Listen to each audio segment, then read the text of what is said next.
Então, queria dividir com vocês algumas coisas que eu aprendi, né, ao longo da minha jornada profissional, né, e coloquei essa foto aí, foi de uma viagem que eu fiz com amigos, uma road trip, e ano passado, eu acho que uma coisa muito importante desse tipo de viagem de carro que você faz em vários lugares, às vezes até meio improvisado, sem planejar tudo e tendo no caminho, é que os locais que você visita, assim, o final da viagem é importante, mas como você faz, as experiências que tem ao longo delas são muito importantes, né? E às vezes eu acho que para você entender como é que as coisas são hoje em dia, é importante você entender como é que elas chegaram, né, no estado que a gente está aqui hoje em dia. Então a ideia dessa palestra é um pouco isso, é mostrar uma jornada desse pensamento de como criar, né, produto, o backlog, a visão do PO ao longo desse processo todo, e tentar entender como é que estamos hoje em dia, o que seria interessante, né, a gente buscar hoje em dia. Então, antes de mais nada, me apresentar, eu trabalho há muito tempo em empresas que fazem produtos, agora trabalho em empresas de consultoria, mas a ideia sempre é buscar criar grupos de trabalho de produto de alta performance, né? E aí a questão multidisciplinar sempre é importante, as interações, não adianta só pensar no papel, é todo mundo junto que faz isso dar certo. Eu sou apaixonado de agilidade por muito tempo, eu acho que a primeira tentativa de agilidade que eu fiz na minha vida foi tipo 2004, tentando usar XP. Naquela época não tinha ninguém para usar como referência no Brasil, você lia um livro e rezar para ter entendido aquilo certo, ia cometendo mais erro do que acertando, até que a coisa começava a evoluir. Eu acho que tudo que a gente faz sempre tem uma questão de cultura e mudança cultural, então é importante tentar entender como mudar a cultura, como influenciar isso daí. E eu acho que também o papel da comunidade, além de palestrar, também ajudar a organizar eventos. Esse ano ajudei a organização do Scrum Day, lá em São Paulo. Então, o Scrum, 24 anos de existência, né, talvez mais velho que algumas pessoas aqui nessa sala hoje em dia. Quando ele surgiu, né, ele tentou resolver um problema que ninguém conseguia entregar software. Era uma coisa muito complexa, era uma coisa muito difícil, muita dor, e você ficava meses e meses e meses sem entregar nada. Hoje, cada vez mais vemos times que conseguem fazer uma entrega de agilidade, né, com Scrum ou com Lean, ou algum outro framework ou metodologia dessas, com sucesso, né? Em algum nível, o problema, né, de entregar um time de produto é um problema que já foi resolvido. Então, se você não está lá ainda, é mais uma questão de maturidade, você passar pela jornada e aprender e incorporar as práticas, do que de ter que inventar uma coisa que ninguém nunca pensou antes, assim. Então, tudo resolvido, tudo tranquilo, perfeito, né?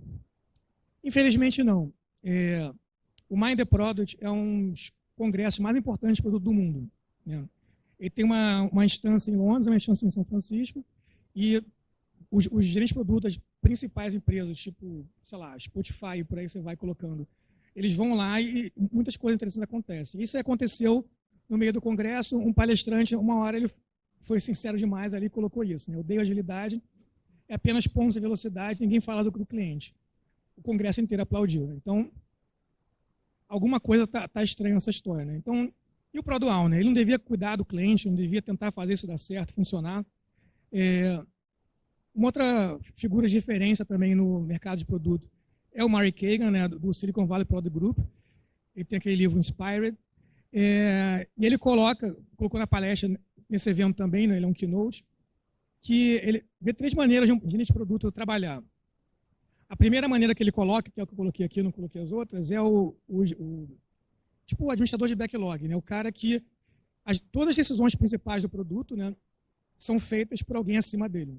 Então, ele recebe, sei lá, do comitê executivo ou do gerente de produto, alguma coisa que ele tem que executar, ele refina ali, faz alguma coisa, mas no final das contas, ele não é o cara que decide sozinho. Assim, você toma o dinheiro aí, você pode fazer o que você quiser, não precisa falar mais com ninguém. Então tem essa questão. O Murray Kagan, ele gosta muito de agilidade, mas ele também é muito crítico sobre as partes que não funcionam muito bem. E o que ele coloca é, em geral, se você só faz um CSPO na vida, não estuda mais nada, provavelmente é o estado que você está, né?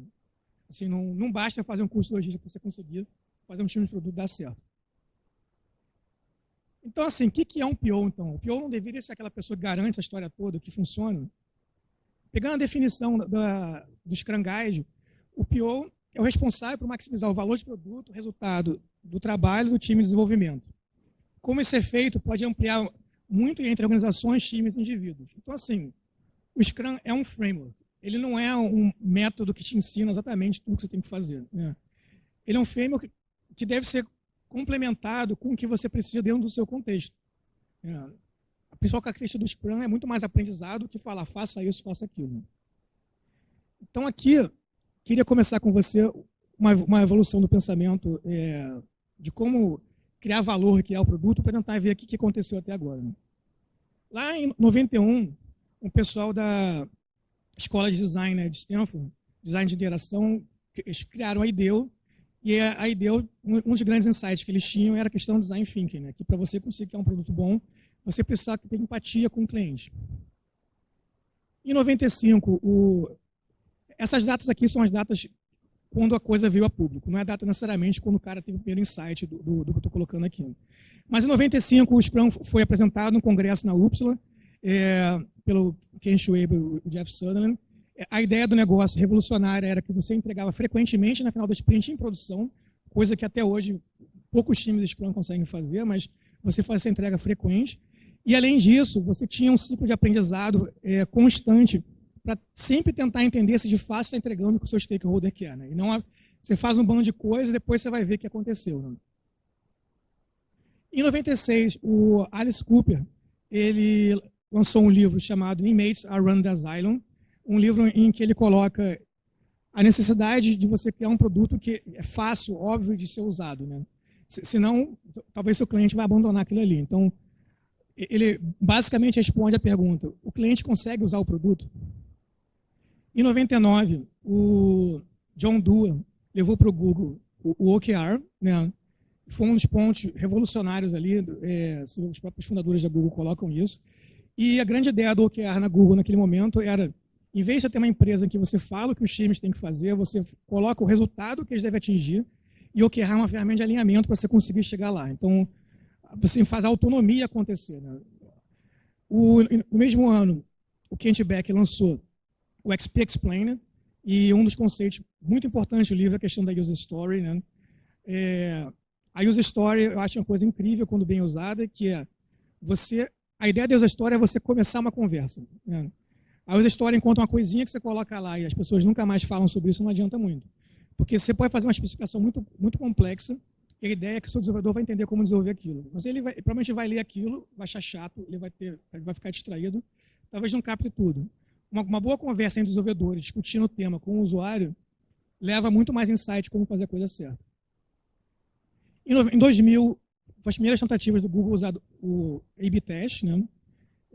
Você usar método científico para ver o que funciona ou não em termos de funcionalidade, provavelmente alguma coisa ligada à questão dos OKRs, em que um principal ponto do OKR é que você define o resultado que você quer ter, mas também como medir, né? Então, como medir não é opinião, como medir o meu usuário começou a usar o produto, ele está pagando pelo serviço, o que ele fez? Ele clicou nesse botão, então o A/B test serve para isso. Em 2001, o Manifesto Ágil aconteceu. Era um encontro de muitas pessoas que estavam fazendo já uma nova forma de desenvolver software e muito focar na adaptação. No ano 2003, o Steve Blank lançou o livro The Four Steps to Epiphany. Ele é o precursor do Lean Startup, né? O Lean Startup é inteiramente baseado nele. E aí ele coloca a questão que uma startup ela é uma empresa em busca de um negócio, né?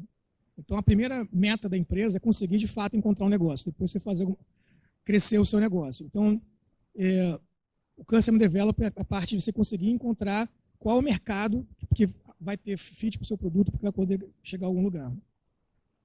Em 2004, o Martin Fowler traz as especificações, por exemplo, uma forma de você conseguir tangibilizar em termos de funcionalidade, né, o que você quer de fato fazer, a qualidade. E ali o time pode fazer essa automação para poder conseguir ter qualidade desde o princípio e não no final, né? Até o próprio Craig Larman falou sobre isso hoje.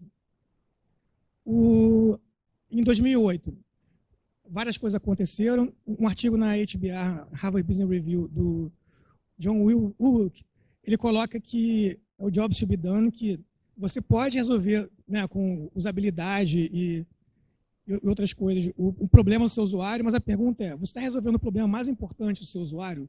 De repente, você está resolvendo um problema que ele quer, mas não é o que tem mais valor para ele. Então, a ideia disso é justamente essa. Qual é o problema mais importante dele? Esse mesmo ano, o Mary Kagan lança o livro Inspired, que pela primeira vez, eu acho, coloca muito bem organizado o que é ação gerente de produto. E o Eric Ries lança o Lean Startup, né, que bota muito claro a questão de MVP, Build, Measure, Learn. Né, você tem que lançar, medir, iterar até conseguir convergir que aquilo funcione porque o seu negócio, o seu cliente precisa. Então, os clientes, de fato, querem comprar a minha solução. Né? Nesse ano, 2008, é o ano que o Craig Larmer e o Buzzword lançam o LES de maneira pública para todo mundo. Ele já usava isso na Nokia antes, mas esse é o momento que é tangibilizado com esse nome colocado para o público. O LES, ele tem essa questão de organizational design e tudo mais, e em vez de ter todas aquelas pessoas tentando se sincronizar, é a visão que tem que ter um PO único para o grupo de trabalho inteiro. Então, 50 a 100 pessoas tem um PO único que diz o que elas têm que fazer. Depois a gente vai falar mais sobre isso, mas enfim. Em 2010, o Osterwald lança o Business Model Canvas, que você consegue ter, né, a visão da sua estratégia de negócios dentro de uma página só, que é uma coisa bem revolucionária. Você fica, é muito fácil querer ficar falando sobre isso, criar 1000 páginas, business plan. Em vez disso, vamos criar uma discussão muito simples, muito rápida e direto ao ponto do que a gente está querendo atingir aqui.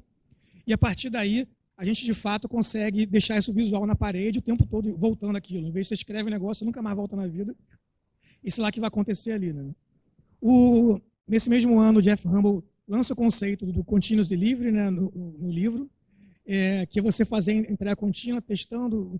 Isso, num contexto de produtos digitais, né, online, é muito importante, que você não tem essa questão de meses, devia estar todo dia fazendo uma evolução. Em 2013, o What Health lança o Lean UX, que é uma maneira de você conseguir. Não basta você fazer um ciclo de Build, Measure, Learn, lançar e ficar medindo. Você tem que fazer um trabalho, na verdade, que é um trabalho de discovery, né, contínuo. Você tem que estar com o seu design e tudo mais, prototipando, e o time, de uma maneira integrada, ele está prototipando, ciclando, fazendo ali, valida o negócio, e aí só assim você passa para o time de desenvolvimento fazer aquilo que tem que ser feito. Em 2014, a gente tem o Knape, que lança o Design Sprint. O Design Sprint é aquela maneira que a Google Ventures encontrou de como conseguir pegar 100, 200 oportunidades de negócio para investimento, e eu consigo, de fato, ver rapidamente como é que vai dar certo daquilo ali. Né? Então, você pega uma semana, uma ideia que está muito conceitual ainda, e a partir daquele momento você senta todo mundo ali, né, para fazer junto da ideação, prototipação, e mostrar para um cliente final aquilo e pegar o feedback dele. Então, você consegue uma semana meio que validar a sua ideia, em vez de gastar talvez meses e como fazer aquilo ali. O Story Mapping, o Jeff Patton lança nesse ano também um livro, que é como você conseguir descrever a jornada do usuário pelo ponto de vista do que tange ele. Né? Então, em vez de você falar de especificações, eu vou fazer uma coisa específica, você pensa como é que ele faz as suas tarefas ali no passo a passo, e aí você tenta ver insight como você poderia entregar um produto para poder resolver aquele problema dentro da jornada do usuário que você mapeou. Em 2015, o Ken Schwaber lança o Nexus Framework. Tem muita similaridade com o LES. E também sugere que você deveria usar um PO. Não obriga, ele permite que você use POs em times, mas ele sugere isso. E ele sugere também que, como o escalado é uma coisa muito difícil de ser implantada, seria interessante você ter um time de integração, que é um time focado em fazer isso funcionar. Né? Então, um grupo de trabalho lá que estaria turbinando isso daí. Além disso, em 2016, a Teresa Torres, que é uma Product Coach, Discovery Coach, muito atuante hoje em dia, ela lança o conceito publicamente do Opportunity Trees, que você hierarquiza desde a oportunidade às soluções possíveis, o que você vai fazer, tudo que está colocando ali, para você poder comparar as possibilidades que você tem. Porque se eu te perguntar, eu devo construir isso ou não, é uma decisão humana muito difícil, né? Porque é binário, sim ou não. Como é que você vai saber se aquilo é certo ou não? Ninguém tem como saber. Mas se eu te pergunto se eu deveria fazer a coisa A ou B, é uma decisão humana muito mais simples, porque você consegue parametrizar aquilo ali e você consegue comparar dentro das coisas que você valoriza ou não, e você consegue entender. E quando você consegue hierarquizar essas decisões, que vão desde as oportunidades que você tem, né, soluções possíveis, formas de implementação e por aí vai, você consegue muito rapidamente, visualmente, ver com o seu time o que você poderia fazer e chegar em insights mais poderosos. Que é muito importante, né, a discussão com o time como um todo, não só ficar um product manager ou PO sozinho numa sala resolvendo tudo. Então, assim, essa jornada, a gente vê que do momento inicial que o Scrum foi criado, eu não coloquei aqui, a questão era muito mais consigo entregar software, né, e era apenas isso principalmente, e tinha pessoas no campo de produtos, de outras colocações, colocando a questão do design, e aos poucos isso foi entrando dentro do time de ágil, né? Você começou a pensar cada vez mais, beleza, eu consigo entregar software, então agora eu tenho que conseguir entregar um software que o meu cliente consiga usar. Eu consigo fazer um software que o meu cliente consiga usar. Então, será que eu estou conseguindo que ele vai de fato comprar? E ele vai comprar, mas essa é a coisa mais importante que ele gostaria de comprar aqui. Então, isso daqui vai impactar o meu modelo de negócio, de fato, que eu vou dar resultado, porque talvez ele esteja comprando, mas a empresa vai falir. O que adianta isso? Você tem startup que todo mundo gosta e lembra com saudade depois. Então, cada vez mais, conforme os problemas foram sendo resolvidos, né? E conforme cada vez mais você foi conseguindo ter mais competição dentro, os times estão ficando mais evoluídos, a questão foi ficando mais sofisticada. E o mais interessante disso é que praticamente tudo aqui que poderia ser o trabalho de um PO, que a gente está colocando aqui, não está dentro do Scrum. Né? Então parece que se você quer ser um PO de sucesso, você tem que ir muito além, né, do que só o Scrum Guide coloca. Então, tudo isso parece muito. Hoje eu acho que o desafio, né, de entrega de times ágeis são principalmente esses dois, que de um lado não se espera mais que o time ágil entregue features, se espera que um time ágil entregue resultados de negócio. Né? Isso significa você conseguir de fato impactar a vida do seu cliente, do seu usuário, ele vai melhorar a vida dele de alguma forma, e além disso você vai conseguir de fato fazer um negócio que dê certo. Né? Então, como é que você faz isso? Você faz um processo de discovery e delivery, você não constrói o software para depois ver o que vai fazer. Né? O Mark Kagan fala muito isso. MVP não é construir o software em 3 meses, ou muito rápido, uma coisa mais ou menos, entregar para ver o que acontece. MVP é prototipar muito rápido, testar com usuários, e aí quando você validar o seu protótipo, aquilo você tem a visão do MVP, aí você constrói. Né? Então, você só constrói o que é validado no Discovery, e, segundo o Kagan, times de produto, né, competentes, times bons de produto, eles conseguem fazer de 10 a 20 iterações de Discovery por semana. Uma interação de Discovery é uma ideia que você tinha como conceito, transmitido de alguma forma, e de alguma forma você validou. Validou pode você e seu time discutindo, você e seu stakeholder, o seu time discutindo, ou de fato você entrevistar um usuário, mostrar para ele aquilo ali e ver se aquilo funciona. Mas então, assim, você tem um aprendizado absolutamente rápido para poder conseguir, de fato, construir e não desperdiçar os seus engenheiros nisso. E de outro lado, assim, além uma dimensão é resultado, uma outra dimensão, em geral mais corporativa, é entregar em escala. Né? Você não consegue fazer uma coisa realmente significativa com 8 pessoas. Você faz com 20 pessoas, 40, 50, 100, um número muito grande. Aí o Les, ele coloca isso, um PO para cada grupo de 50 a 100 pessoas. O Next também tem nessa linha. Então, se a gente for imaginar o trabalho de um PO, né, que ele tem que, de um lado, fazer 10 a 20 iterações de discovery por semana junto com o time dele e entregar o backlog do time inteiro, que era o que já se esperava dele, para o time conseguir fazer, e fazer review, e fazer lá planning, fazer o refine, fazer todas essas coisas. Ou então um PO ele tem que conseguir atender um grupo de 50, 100 pessoas. Qual é a mágica dessa história? Né? Como é que isso é possível? O cara tem que ser uma pessoa incrível, né? Um super-herói, um cara de alta capacidade. O cara ele consegue, com um talento incrível, conhecimento, capacidade, bons hábitos de trabalho, ser perfeito.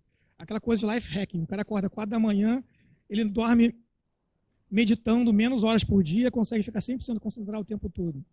Parece que tem poucas pessoas no mundo capazes de fazer uma coisa desse tipo. Né? Então, parece que deveria ter uma outra solução. O Mark Kagan também ele coloca uma coisa bem interessante, que é a questão dos mercenários versus missionários. O CEO do produto, que deveria ser talvez a visão do que um Product Manager faz ou o PO faz, ele pode ser um cara autoritário que te fala o que fazer, ou ele pode ser um cara que te dá uma visão, o que você acredita, que você incorpora dentro de você, e como você entendeu o que ele espera de você, né? O que acontece ali, ele te inspira. Você pode conseguir sozinho, dentro do seu trabalho do dia a dia, fazer aquilo que ele espera de você, porque você entendeu a visão poderosa que tangibiliza e realmente orienta, e te inspiram. E produtos incríveis, eles não são um trabalho de alguém genial que faz uma coisa acontecer, é uma colaboração. É um processo de muitos pontos de vista. Muitos dos produtos que a gente gosta de usar, a principal inovação dele foram os engenheiros que criaram, não foi o gerente de produto, não foi o designer. Muitas das coisas que a gente faz pode ser um insight e um designer dentro do processo de discovery consegue fazer. Então, essa interação da discussão do time multidisciplinar dentro do problema que a gente quer resolver e não de como executar o que foi comandado é o que faz a diferença nisso aqui. Então, a questão de você ter um líder que trabalha contigo, que consegue fazer o time ser ativado para fazer aquilo tudo, que é o grande diferencial. Não sei se vocês lembram disso daqui, ou conhecem isso aqui é uma das artefatos criados pelo Spotify naquele Engineering Culture deles, e o que eles colocam uma coisa de 2 dimensões, que é autonomia versus alinhamento. Né? Então, são 4 quadrantes, baixa autonomia, alta autonomia e alinhamento, e aí, aqui embaixo, é uma coisa meio caótica, né? Que baixa autonomia e baixo alinhamento é uma coisa totalmente microgerenciamento, está todo mundo falando o que você tem que fazer, e ninguém muito sabe bem para onde tem que ir. Baixa autonomia e alto alinhamento é uma coisa que um caos, está todo mundo feliz, mas ninguém sabe se de fato está indo para um lugar que vai fazer sentido para a empresa. Um alto alinhamento com baixa autonomia, muitas vezes o Scrum é assim, né? Porque você tem um PO ou um grupo lá de investimento, um grupo de executivos que fala o que o PO tem que fazer, o PO desenha sozinho o refiner e passa para o time o que ele tem que fazer, o time tem baixa autonomia de o que fazer, né? Ele tem que meio que executar tecnicamente aquilo, autonomia técnica. Não tem uma autonomia de fato de negócio fazer aquilo ali. Você pode chegar a algum lugar ali, né? Pessoas não estão felizes e talvez um desgaste mais do PO, do Product Manager, ou então você pode conseguir fazer o que eles chamam de autonomia alinhada, que é você conseguir dar uma visão clara para eles e conseguir, de fato, fazer todo mundo convergir porque eles entenderam para onde é que eles têm que ir. Então, a liderança em produto, eu acho que é hoje uma coisa muito importante que a gente tem que aprender. Assim, óbvio que aprender a questão do PO, das técnicas, tudo mais é importante, mas a questão dos aspectos de liderança, de como conseguir inspirar um time, é o ponto-chave hoje em dia que você faz um time de alta performance. Você tem que conseguir criar e tangibilizar a visão de onde você quer chegar. Isso não necessariamente é fácil, e essa visão ela tem que ser contagiante. Assim. A pessoa tem que acordar o seu time, ela tem que falar, caramba, se eu olhar no espelho, eu vou trabalhar uma coisa que é incrível, entendeu? Que eu tenho orgulho, eu vou falar com os amigos quando estiver falando que eu trabalho naquilo que eu estou construindo.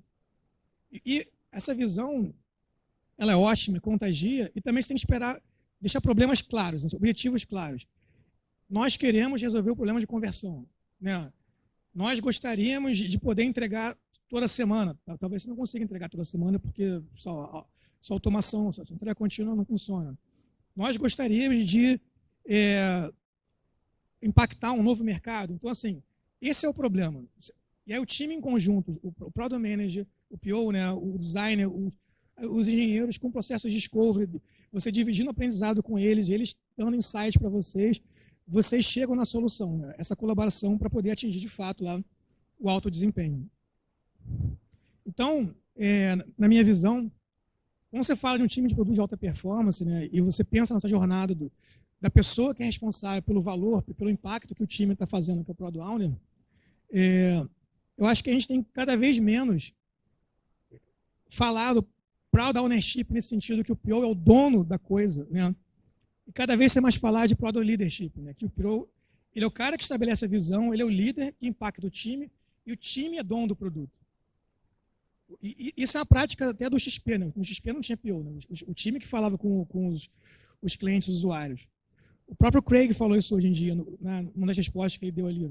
Né? Você coloca o seu time para interagir com o usuário para poder ele dar a solução. Óbvio que você não vai jogar um bando de pessoas sem treinamento e coaching naquele ali. E óbvio que o PO participa do Product Manager, pode participar de segundo nível também. Mas hoje em dia, o grande diferencial, né, da agilidade é esse. O que é mais ágil? Um time que faz o que mandaram ou um time que constrói uma solução e se adapta junto? Né? Então, eu acho que ser o bom CEO do seu produto, né, aquele que inspira as pessoas, é o que é realmente importante.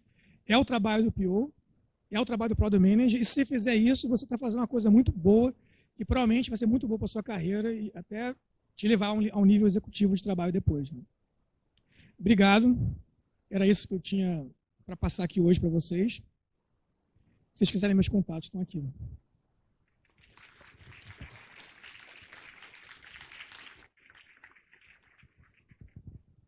Se quiser fazer uma pergunta aqui, também acho que tem tempo para poder. A gente tem 10 minutos para algumas dúvidas, e aí, se passar desse tempo, depois vocês podem procurar o Leonardo. Alguém tem alguma dúvida? Só levantar a mão que eu levo até lá. Algum ponto? Não? Então, eu acho que é isso. Ok. Tem o seu e-mail também ali, né? Caso alguém queira mandar depois ou te procurar. Tá bom? Obrigada, gente. Obrigado.